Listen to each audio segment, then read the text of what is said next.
You get anything, Cam? Nope. Come on, I'm starving here. Why isn't this working? We got to suck on a little bit. Nothing. I don't think we're doing it right. Nope. In 2000, we bought an abandoned 100-acre farm in the foothills of the Appalachian Mountains. We spent years cleaning it up, built a new house, and now are trying to make it a functional homestead farm. Welcome to Red Tool House. Hello everybody, welcome back to Red Tool House. Today on this sunny, cold day, we're going to be tapping some maple trees. And we actually hope to do a better job than we started out there. I think we've got it figured out now. So what are we doing? Well, we've got, if you go back to some of our previous videos, you'll see where we went around and marked our maple trees. And we marked a lot of red maple. But we also found some sugar maple. In fact, we have a sugar maple in our backyard that we're going to start, since it's in the backyard, that's the one we're going to shoot because that's going to be the easy one. So how are we doing this? Well, I'll confess, this is my first time tapping maple trees, so I am not an expert. I'm going by the instructions from mapletapper.com, and I'll put links to everything I referenced down in the show description. But that's what we're going with. So what do we need? Well, obviously we need buckets and we need taps. And so we can get these taps off Amazon, and they're just some really nice food grade hose made in Canada, I believe, so some good hose, eh? And then a tap, the actual tap that goes into the tree. Buckets, of course, to catch our maple syrup, or to catch our sap, and then lids. And then we need a drill bit to drill a hole in our bucket so we can put our hose in. So you just find a bit that's just a slightest bit smaller than the diameter of that hose. And we need a 5/16 specifically drill bit. And that's the drill bit that we're actually going to tap the tree with. And that's what those taps call for. We also going to have some tape here to mark the depth of our drill bit. And then I've got my pig measuring tape, my pig diameter tape. That's why it's dirty. Depending on the diameter of the tree, you can tap, you can put multiple taps in a larger diameter tree. So where do we start? Well, obviously we've identified our trees. When's the best time to tap? Now, again, depending on where you are, it could be different time. Right now, as we're filming this, it's February the 3rd. So I know some people in the area have already started tapping. Basically, from what I understand, it's when you have temperatures during the day that are above freezing and temperatures at night that are below freezing. So last night we got down to about 14 degrees. Today we're supposed to be at 45. So we're going to put the tap in, and then it looks like we're going to have a lot of that here through February. In fact, the extended forecast shows the next 15 days are going to be a lot of ebb and flow like that. So we're hoping we can really take advantage. And what that does, of course, the sap draws up during the day, and as the tree contracts at night, it kind of pushes that sap back down. At least that's how I understand it. So as that sap's going back and forth, that's why we want to capture it here. So the first thing we did, of course, is we got our taps out. I've got 10 taps. So in theory, I could tap 10 trees, or I could tap less than 10 if I've got a larger tree. This tree over here, I believe we can get 2 taps in. So we'll check that out when the time comes. The first thing we're going to do is we're going to take our 5/16 drill bit and we're going to mark it. We want to go no deeper than 1.5 inches into the tree, because it's my understanding if you go into the heartwood, you could promote some disease there and some issues. So I'm going to just take some electrical tape and my tape measure, and I'm going to measure 1.5 inches on my bit, and I'm just going to run some tape around it. There we go. So that's my depth gauge, so I won't go any deeper than that, and that'll keep me where I need to be. That away. Oh, and the one other tool you need, of course, is a hammer to send your tap home. Maple Tapper specifically says don't use a big hammer. You know, this isn't a drive it in like it's a spike. You just want to gently tap it until you feel that resistance and you know you're in place there. So I've got my tiny little ball peen hammer here that we're going to use. Okay, so this is the maple tree in our backyard. It's actually about 80 feet from the house, so pretty good sized sugar maple. And just to see how many taps we get in it, I'm going to take a measurement here. Now again, it's from what I read from Maple Tapper is you don't want to tap a tree less than 12 inches in diameter. So of course diameter is distance across, not circumference.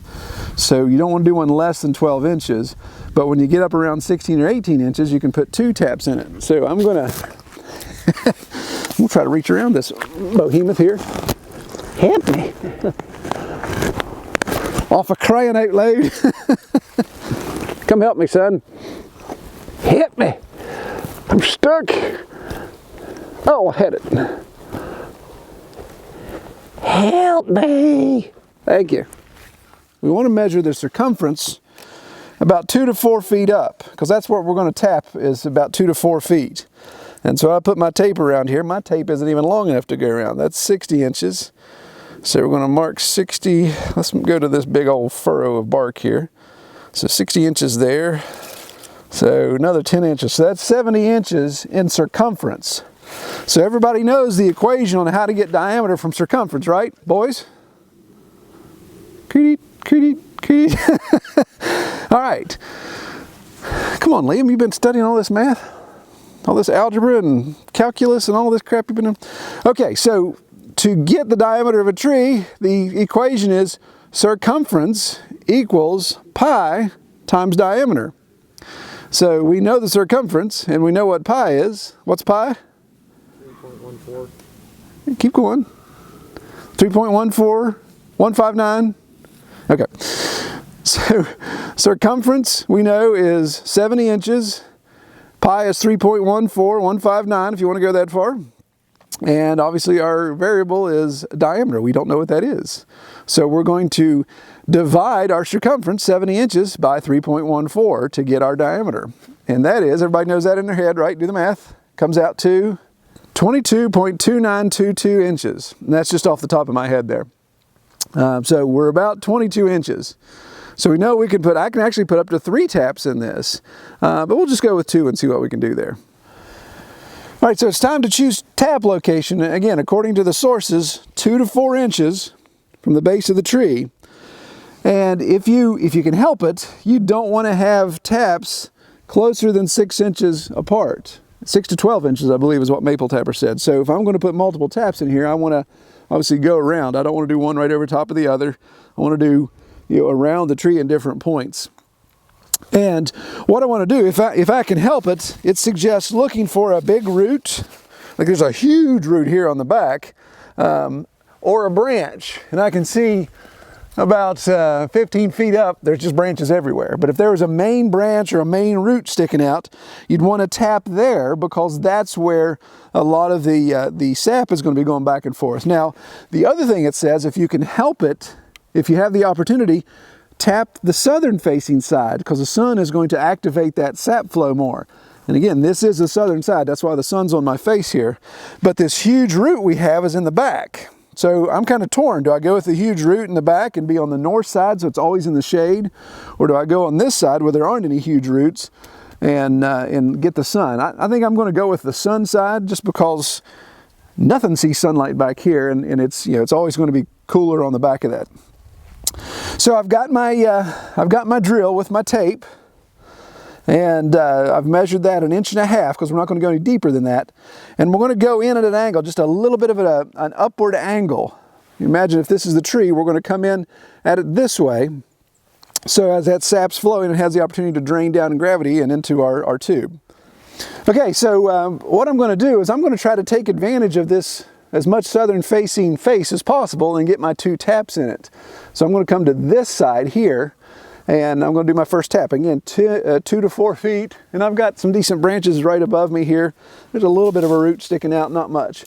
But I'm going to try that tap here. So we're going to start, we'll go a little bit of an angle, and we'll go at that depth. I'm going to go fast too.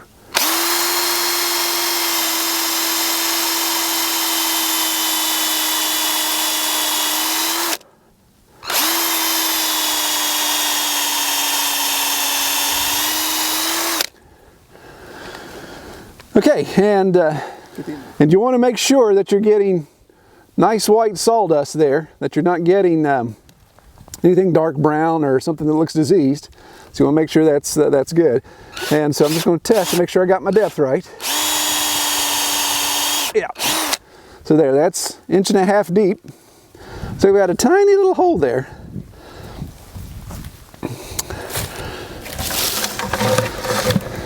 So what I have is my bucket already made up here, where I drilled a hole in the side of the bucket. And I'm going to request the lid. Throw me a lid. Oh, it's in my eye. So I see a lot of people drill holes in the lid, but again, from Maple Tapper, what I read is if you drill holes in the lid and it rains, then you've got rain collecting on this lid, and actually it could actually dilute your sap even more. So drill a hole in the side and you don't have to worry about the dilution there. So we're going to take our bucket. Again, I drilled a hole in the side, just a little bit smaller diameter of the hose. Where'd my tap go? And we're going to put that in there. We're going to take our little ball peen hammer here. Give it a little tap, tap, taparoo. And there, see, I'm getting that bounce back. I'm getting that resistance. So that's what I want. I don't want any more than that. And hopefully, as it warms up, we'll be getting some flow going. Okay, so since I'm going to do 2 taps, I could do 2 separate buckets, or I could dump into 1 bucket. I'm going to try to do 2 hoses into 1 bucket. Since I've got help here during the day when I'm at the office, the boys can come check this and get it if it's overflowing. But I'm going to go ahead and do that. That way I can save some buckets. You know, you look at these really nice professional setups, these guys have these trees plumbed, so it all drains down to a sugar shack, and they're not carrying buckets, but we ain't that fancy. So we'll drill another hole in our bucket and put that together. All right, so I'm just going to drill another hole in the side of the bucket here, just in an arbitrary location. Lots of good sharp drill bit. I'm going to make sure we get the plastic shavings. Don't want to have that with breakfast, right? And we're going to drill another hole. So I'm going to go, like I said, on the other side of this. Okay, so we're going to drill.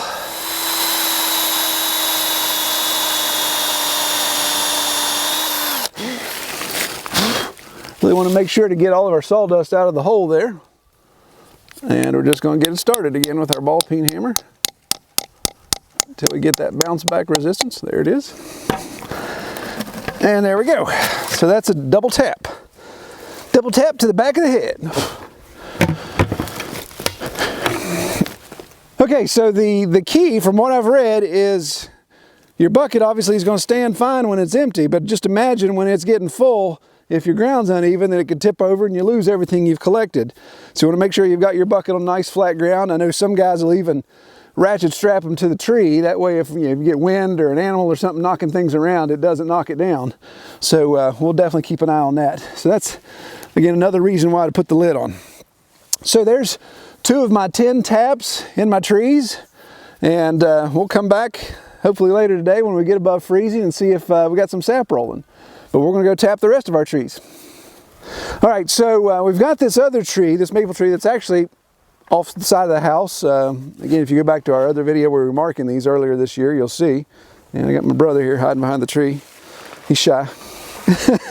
So this tree, the one thing you got to watch, according to what I've read, is you don't want to use a diseased tree or one that's got a lot of damage because it could affect the flavor of the syrup. This tree has a pretty good gangster lean in it because we actually nailed it with the dozer 17 years ago when we were clearing the house site off. Not we. So, but it has just a little bit of a scar, but there's no dead branches on it. There's no, it's been 17 years, there's no disease, there's no dead branches on it, and we're going to take advantage of that. So here's south facing, got a couple little branches right above us, a couple little roots, so we're going to try to do a tap right here so it's going to catch that sun. In fact, I'm going to come just around this point. So again, between 2 to 4 feet up. Going to do a little bit of angle with our depth gauge set there at 1.5 inches, and that hurts. all right, so our bucket, we've already drilled our hole in our bucket. And there's that resistance. All right, so yeah, we're just going to keep going around tapping.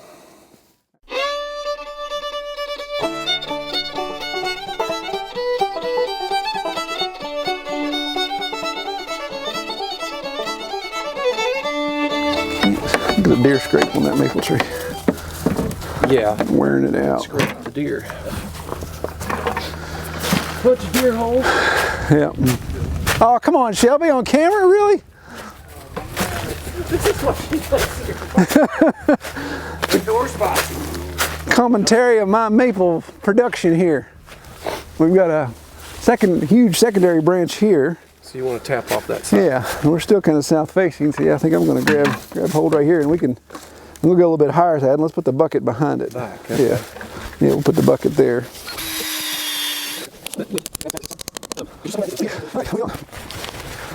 All right, so guys, let's walk down and tap this one. What do you have, Thad? You've got the bucket and the tap and the hammer. I need to grab the drill, don't I? Well, we found a little sugar maple down here that's a little further back off the road than I wanted it to be, but it's just at 13 inches in diameter. So we're going to take advantage of it because I like sugar maple. All right. Sitting out here.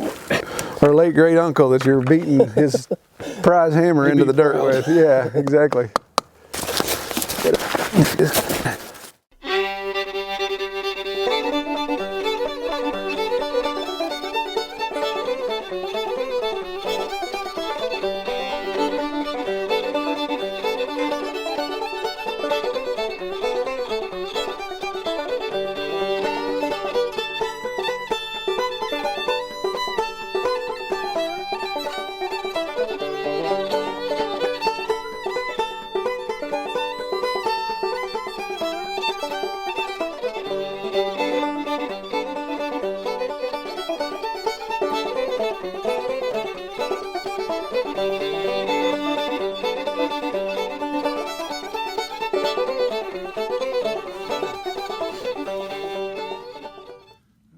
I kind of think you're pretty.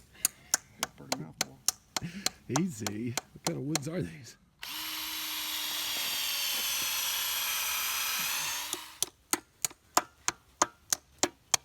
You hear it hit solid. Yeah. Let me get back.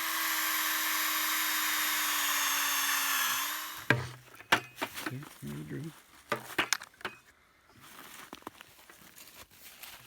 How's that?